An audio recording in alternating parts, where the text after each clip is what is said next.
Theater girls, it's time for theater girls. Theater girls. Do you have a question? We got an answer or a fun tangent for you to listen to. Oh my God, that was good at the end. Debatable. That was good. Hi. Hey, welcome to Theater Girls. I'm Rachel Schur. I'm Barrett Wilbert Weed. And we are best friends, Broadway actors, your weird ass aunts that are here to answer all your questions about the industry in a real way. Yeah, we're your aunts who are going to buy you the actual gift that you want on your birthday that your parents have told you that you're too young to get. But we're going to pull you aside and be like, I did get you the tube top that you wanted. So nice of you. But and I will always have don't tell them I gave it to you. Okay. And the gum. Absolutely. Yeah. Yes. Okay, so today we're going to start with a fun question that we have not heard yet. And it's going to come to us in voice memo form. It's going to play right now. Let's hear it. Hi, girls. I'm Mia from Peru. And okay, this is my question. If you had to star in a two-person musical with a ghost, but the ghost was so annoying and like kept improvising, would you do that? Or would you do a huge musical where no one in cast acknowledged your existence, like you were literally invisible the whole time? Which would you pick and why? This is important, okay? Love you, okay, bye. Oh my God. I love we just started recording this and I'm already obsessed with the people who are gonna be listening to this. Mia, thank you. Wow, what Also, a question. Gorgeous accent. Yeah. Love that you're Peruvian. How cool. But this is important, so we have to answer this. I'm sorry. The utmost importance. Okay, this is important. I am an agent of chaos, so I would go with the ghost. That's really annoying the whole time. I actually think I'd be the ghost in the latter, with like the big musical where no one can see me. So you want to combine the two? Well, I think that's essentially what they're saying, which is... No, we're supposed to choose. We're supposed to choose between the two I'm options. not. Like, the second option is a large musical where no one knows my existence, can't see me. Yeah. So basically working at the Muni. I'm... Waving a sunflower in the back row of the Music Man. Oh, my God. Well, it's not even that. It's like, if no one can see me, I'm wreaking havoc. I'm going to be the ghost. Wow, I will be the Phantom of the Opera. I didn't even catch that. I'm the Phantom of the Opera. So two things can Sing be true. to me. Oh. See, you have no control over the ghost. That's going to come in and like, we're doing, what's a two-person musical? The last 5 years with a ghost. You and I are doing the last 5 years with a ghost. Rachel, I've always known you to be brilliant, but this is a very specific type of chaotic brilliance. And thank you for pointing out that actually we can just do both answers at one time. Yeah, the universe has no budget. So Rachel's gonna do both. I would pick the ghost, and I am so grateful for that question because I learned so much about you today, Rachel. That was incredible. All right, so we actually have a more serious question. Jeff, down the pipe. Our amazing producer, is going to read it to us. We'd like to introduce you to Jeff Masters, who's been my friend for 100 years, and he's actually very fancy in podcasting world. And I talked him into producing this podcast, and he's gonna hesitantly read the next question. Here we go. All right. Hi. Thank you.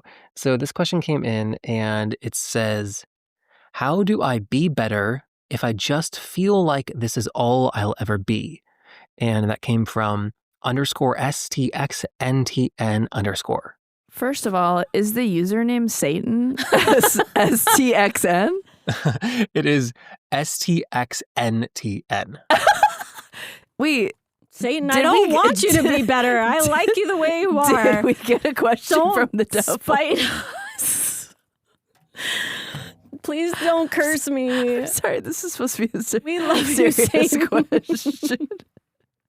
Satan, we just want you to feel supported and loved. We love Satan, you. what's wrong? Okay. Sorry. Okay. Dear STXN. I'm sorry. There's no way that's not Satan.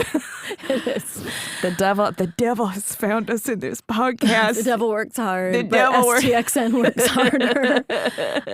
Not today, Satan. I gotta be okay. I'm gonna get real for a second. Honestly, mom out. Like, just give us us some tough love. I actually hit a moment where I knew I wasn't like, okay, so I came into the industry and I was like, somebody's going to be like, you're a star. Yeah, I'm going to make you a big star. I'm going to put you everywhere. I'm going to put you all over the billboards. Really? Yeah, I really did think that. Like, you I came out of school and you were like, here I come. Here I come. Here I am, world. Yeah. He's and they're like, can you do fan kicks? And I was like, I can sure do terrific can. fan kicks. Sure can. Yeah. And you did work a lot coming right out of school. Of course I did. Will you tell the theater girls like what your journey was? Like I did Fame the musical, the international tour. I did a chorus line on tour. I did Jersey Boys on tour and Broadway and off Broadway. I mean, you were that girl. She was working. Yeah, I mean, I think there was your Broadway debut times, was Jersey Boys. Like there were times where I think I could have worked more, but there was something in me that was kind of pulling me in another direction. I think at the time I didn't know what it was, and I think I was just like, well, I want to play roles. I don't always want to be the understudy. Like, why am I not originating roles? And I think over time I started to realize, and then like really I'm pushing 40 and I'm like, I don't give a fuck. I'm pushing 40. And what's cool about that is I don't 40 is gorge. I don't care anymore about a lot of things. Is and gorge. One of the things I don't care about is, I guess, the perception of it all, but also taking stock and going like, okay, what am I actually pretty good at? And what was I maybe a little delusional about? And in my opinion, I think I was actually a little delusional about singing. And that's actually kind of wild to say because like, anybody that would hear me sing would be like, you're good. You're a really good singer. Like, what are you talking about? But I think that singing has been such a source of anxiety for me I remember like going in a way over that dance never has been. You love to dance. Yeah. At least from my perspective. I do. But even dance has like become part of that. Sure. And I think what was hard was kind of coming to terms with the fact that like I am a good singer. I'm a great singer and I can lead a role in a Broadway show. But it's not something that I think, in my opinion, gives me this like joy where like people feel high after they sing. Yes. I feel kind of that is how I feel. Yeah. And I think a lot of people feel that way because it is actually like it is a healing thing. It's very spiritual. It's very spiritual. And for me, it's made me anxious. I have really bad stage fright. I remember like going over an audition with you and you were like, Rachel, breathe. Like I remember you telling me that because it's hard for me to breathe. Yeah, you're terrified. It's just not my thing. And I think that when I approach it actually as more of an actor, I've been great. And I that's why I hate doing concerts or like 54 Below. Yeah. Because I hate singing out of context. Yeah. But if I'm like singing in a show and the story's happening and I'm funny or I'm like making people laugh, I'm high and I'm really happy. But what was really like probably a source of contentment for many years and like emailing my agents like, why am I not going in for Alphabet or like whatever. By the way, I never asked that, but that's just an example. I think over time I realized like, oh, okay, I'm okay with not being like Barbara Streisand and I'm okay actually just being who I am, which is a funny, great, grounded, vulnerable actor who can sing and dance. Yeah. And I'm happy to originate a role if people come away feeling, oh my God, she was so funny, or I saw myself in that, or that made me so sad, or she was so delicate or so strong or whatever, instead of that girl hit every note, she riffed the shit out of that. Like she's fierce, work bitch. Like yes. that's just not who I'm going to be for you. And I'm never going to be that. And coming to terms with that was really hard. And it took me probably 20 years. Yeah. But also embracing that. Embracing it made me way more powerful. And then all of a sudden now I go in for roles all the time. Yeah. And it's not, and I'm not and like there are times where like someone before me is like a really like well-known, like I will never forget, I just went in for Damn Yankees and Alicia Umfris was before me. And I was like, well, God. I mean, I can one of the craziest like one of the greats, voices, one of the greats, one of the goats, and also by hilarious. The way, she got the role. But like, and by the way, I'm gonna go see it. Yeah, of course, we're probably both gonna go see it. But like, I was like, I can only do what I can do, and I'm like cute and spunky and fun, and I played sports as a kid, so like I can bring like whatever to this role, but it just depends what they want, and it's so out of my control, and so it's not like, dear theater girl, like trying to be better and feeling like I'm not going to be that. It's like realizing, oh, maybe I have a strength somewhere else that's going to like up the ante to the other components of me. Yeah. And that was a journey, and it took a long time, but like I'm here and I'm alive, and I'm doing okay. I'm pretty happy. Yeah, I would say, I mean, I've been your friend for a while, and I do think like this is the happiest that I have seen you in a long time. Definitely. Or maybe ever. I mean, definitely definitely since you met me, I was kind of that. I mean, I think when you met me, I was like in the thick of that struggle. Yeah, we were in mid-20s hell. Yeah, and I will never forget. I think I went to an American Psycho dance call, and that was, I think I like brain damage. I walked up to you after that, and I like think I just like started sobbing in your arms in Shirlington Village. I will never forget that. And I was just like, and you know, it was a very like sexual dance call. I felt so out of my body and really weird. And I think not for us. I was just trying to be that, like, again, trying to be the thing you're not. Yeah. And when you really do take a step back and find what you are powerful at, nothing can hurt you. Like, no rejection is going to feel that terrible, in my opinion. I'm sure there will be shows that come up where I get close and I don't get it and I cry for a day. Right. But I don't know. Nothing can. Sometimes you do need to cry. Yeah. That means you care about what you're doing still. But not every time. No. There are things that matter, and there are things that. Actually, it's really just that. There are things that matter, and it's not everything. As Pasek and Paul once said, there's cancer in the world and we're tap dancing. Which one of them said that? I want to say Benj. That sounds like just... I think it was Benj. Benj. Yeah. Well, yeah, and he's not wrong. No. He's actually right. Also, we could answer this like a straight theater guy. Yeah. Which is, I'm good at everything, so I don't know what you're talking about. I think it's actually so crazy. Do you know my girl Sarah? She can sing so well. Like, that girl can just sing. Do that. It's not like that hard. It's just like girls talk about belting like it's like, you know, the end of days, like the end of the world. Like, honestly, like being a tenor is way harder. Like, you guys don't even know. I'm a Barrett tenor, actually. Yeah, actually, which is like actually even more rare than you a have tenor. to sing high and sing low. You have to sing high and low. It's really hard. It's really hard, and also like it's super vulnerable being a Barrett tenor and straight. Like, people don't understand how much we're discriminated against, like, in the industry of musical theater. Like, it's so crazy. It's hard. Honestly, so crazy. So like, I think like, don't worry about being better than you are. Like, you're already better than everyone else, especially if you're a straight Barrett tenor auditioning for, you know, any musical. People should just be so grateful that you're in the room.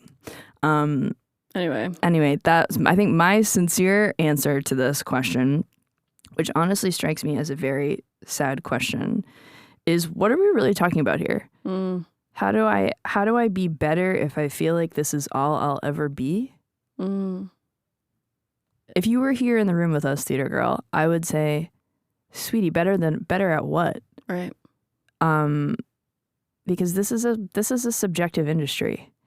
If we're talking about technical proficiency, I mean, I went to a musical theater school that at the time was an up and coming program, so there was a really wide range of ability of natural ability in my program. Like, there's only so much natural ability that like an 18-year-old person can have going into theater school. And I saw people who were extremely passionate about developing like technique and developing skill come a really long way. Like, I saw I'm thinking of one person in particular who will remain nameless that was like, he came into school just a dancer. Just. Like, really had a tough time matching pitch, really had a tough time breaking down scenes, really had a hard time. And he just took the material that was given to him to study and just studied and practiced.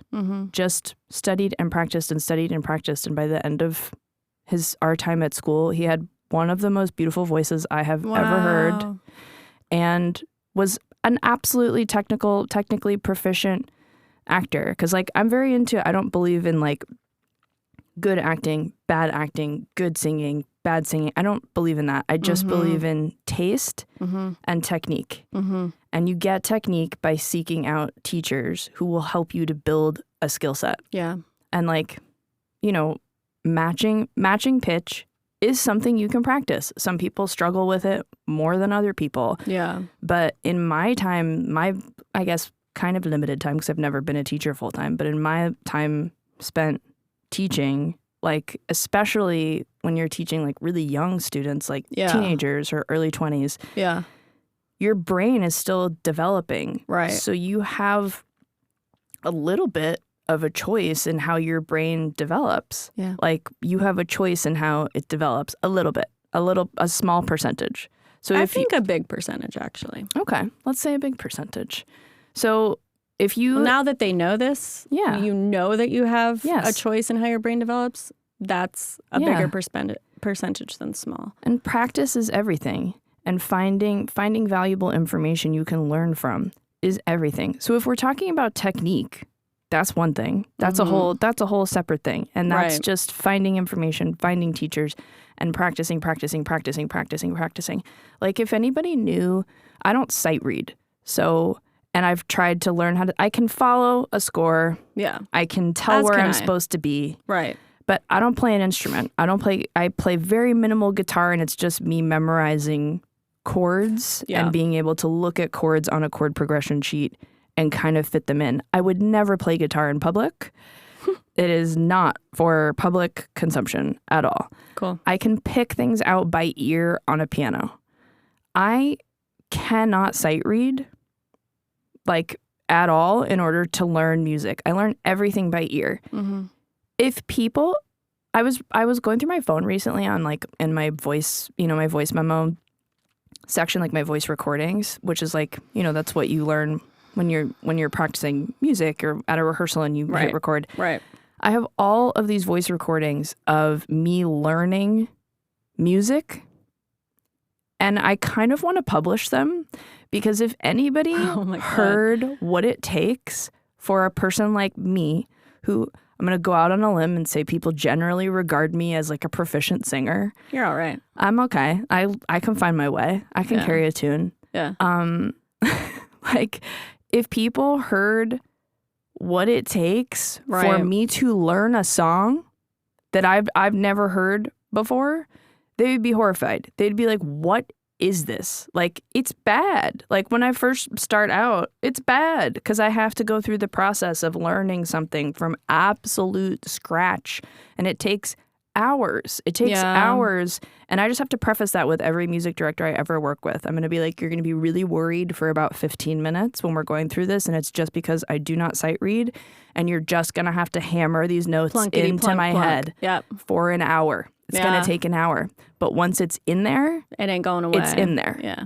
And that's as far as I've been able to take that very limited skill set that I have. But did you have to get to a point where you were like, okay, like, I had to get to a point of being really embarrassed and putting unnecessary pressure on myself of, like, well, I should be able to sight read, and God, like, why aren't I better at this? Why can't I learn how to do this? And it's because I have issues with math. Like, I don't know what it is. I've never been formally diagnosed, but, like, I can't learn note values. It's called bad at math syndrome. Yes. Yeah. There's, like, a name for it, and I forget what the name is, and I haven't been diagnosed with it, so I don't want to, like, take that on. But, like, I have to learn everything by ear. I can't sight read. So if you ever watched me sight read in a rehearsal room, you would be appalled. You'd be scared. You'd be horrified. You'd be like, is she having a neurological event that's making it impossible for her to match pitch. Like, it doesn't sound like me at all. The finished product of me learning a song is so different from the process of me learning a song. I mean, if you're looking at technique and skill, that's something that you can figure out and cultivate for yourself. But if we're talking about, for me, this just sounds like it's a more personal question that's like veiled in a theater question. Yeah. And I would say, like, maybe the homework you have to do is learning to embrace yourself. And that does take practice as well. Like, learning to love yourself is just insisting that you do. You're right. Like, over and over and over again until your brain learns, oh, I like myself regardless of how technically proficient at this thing I am or am not. There's no such thing as this is as good as it'll get, because you can always improve. Your life is so long. Life is long, and we are always learning and growing and working. And that's like the whole kind of point of being an artist, is it evolves over time. And so art evolves, you evolve, we evolve. And so the more you realize you're never at an end point, and it's just another step into the next thing, you'll take a deep breath and realize you're going to be fine. Yeah. So, dear theater girl, the work is not to be better. The work is to embrace yourself where you are right now. And that's our show for today. Yeah, so we really love hearing from you. We do. Please email us at theatergirls4e@gmail.com. That is THTR GRLZ 4, like the number 4, @gmail.com. We would love to hear your voice. So send us a voice memo if you want. Written question is also good. We will also put the email in the show notes. Written question is like, it's okay, but I mean, like, we do really want, like, your voice memos. Yeah, like, whatever. We do want to, like, if you want, like, whatever. Not a big deal. Why are you looking at me like that? It's so weird. Stop perceiving me. So dumb. All right. Bye, dudes. Bye, theater dudes. Bye, theater bros. Bye. Yo, this is a podcast all about how you got theater answers, we'll answer them down. So sit right down and then go press play. We got theater answers, we'll answer all day.